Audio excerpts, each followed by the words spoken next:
This game will ultimately decide who will have the best chance of going to the college football playoffs. This is between the LSU Tigers versus the Alabama Crimson Tide. What's going on, guys? This is Elijah here, and this is another college football prediction video.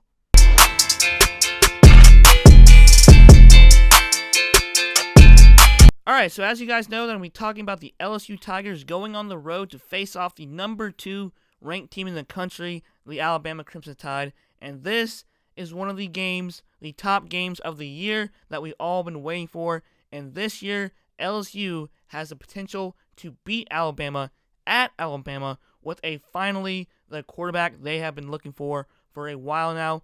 Joe Burrow has been awesome this year, just going crazy with the stats, with the touchdowns, and he could be the Heisman winner, or Tua could also be the Heisman winner because he has just been dominating the whole SEC with over 50 points with more than 3 touchdowns. It's just crazy. But Nick Saban is going to decide whether they're going to play Tua because he has ankle injury. But I think after this bye, he'll be okay, and let's see how it goes. If not, then LSU could potentially win, and they could win out. And also, they have to win the SEC championship to possibly eliminate Alabama, and Ohio State can win, Oregon can win, or Clemson's definitely going to be in. So I'm tired of people always saying that they're not going to be in. But anyways, so the covers are going to be on CBS as usual. Time is 3:30 p.m. Eastern time, which kind of stinks because I like to have a primetime game, which is 7:30, but 3:30 is also a good time as well. And it's at Bryant-Denny Stadium, which is at Alabama, so Alabama also has the full home field advantage. And of course, as you guys like to know on my videos, I like to go through the matchup predictors, the season leaders, and of course the team stats as well. So the matchup predictor has LSU at 28.1%, which is of course is at Alabama. Alabama has a 71.9%. It's kind of crazy though because LSU is undefeated and number 1. LSU is 8-0 and 4-0 in the conference, SEC West, and of course Alabama is 4-0 or 5-0 and 8-0 in the conference.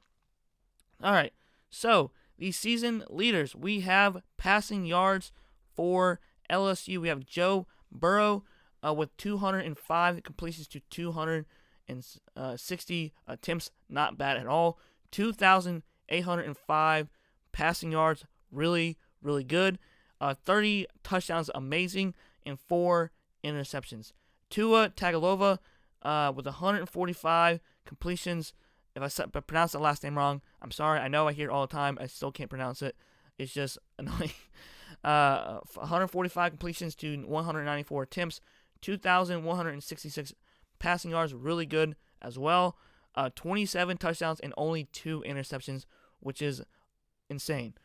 All right, so for LSU, we have for running back we have Clyde Edwards-Helaire. We have 115 carries for 683 rushing yards, 8 touchdowns as well. For Alabama, we have Najee Harris with 108 carries, 642 rushing yards, 5 touchdowns. So really, really good. The running backs are always really good for Alabama.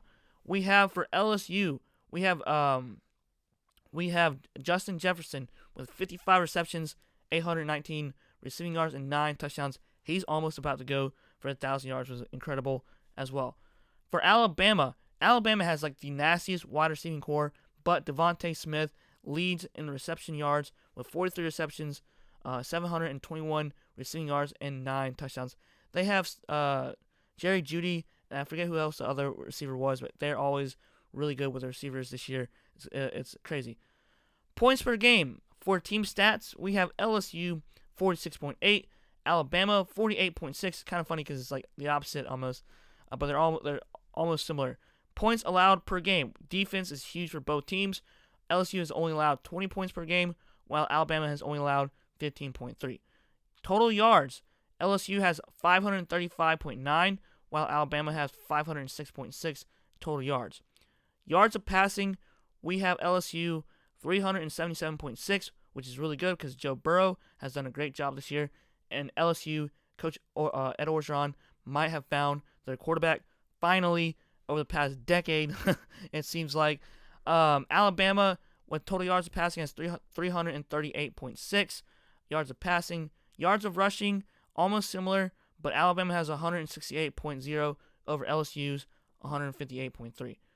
Yards allowed on defense. This is huge for Alabama. Alabama has 307.5 yards allowed, while LSU's almost similar, but they have 315.4.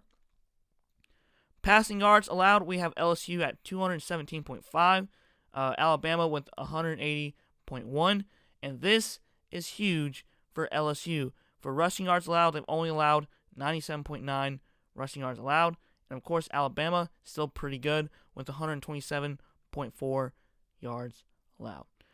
All right, so I do like LSU. I want them to win. I don't really like Alabama, but since it's at Alabama, and Alabama usually 90% of the time wins at Alabama, my gut has got to go with Alabama on this one. Their defense is going to come out and they're probably going to be just disrupt Joe Burrow just like they did last year. Last year was just awful, but I know I don't like Alabama, but I'm going to go with Alabama, and the score will be 24 to LSU 17. I think it's going to be a low-scoring game. Could be a high-scoring game. I think it's going to be 24 Alabama and LSU 17. A lot of these tough teams have had good defenses, and it's going to be really low-scoring, like Auburn, LSU versus Florida. That was a high-scoring game. But my final score is Alabama 24, LSU 17. If you guys disagree, comment below. If I mispronounce something, comment below. What do I need to work on? And guys, thanks for everything also. The comments have been fun. And trash talk is like what's this video is for, just for fans to trash talk each other. And guys, like, comment, subscribe. Thanks for watching. You all have a great day, and peace.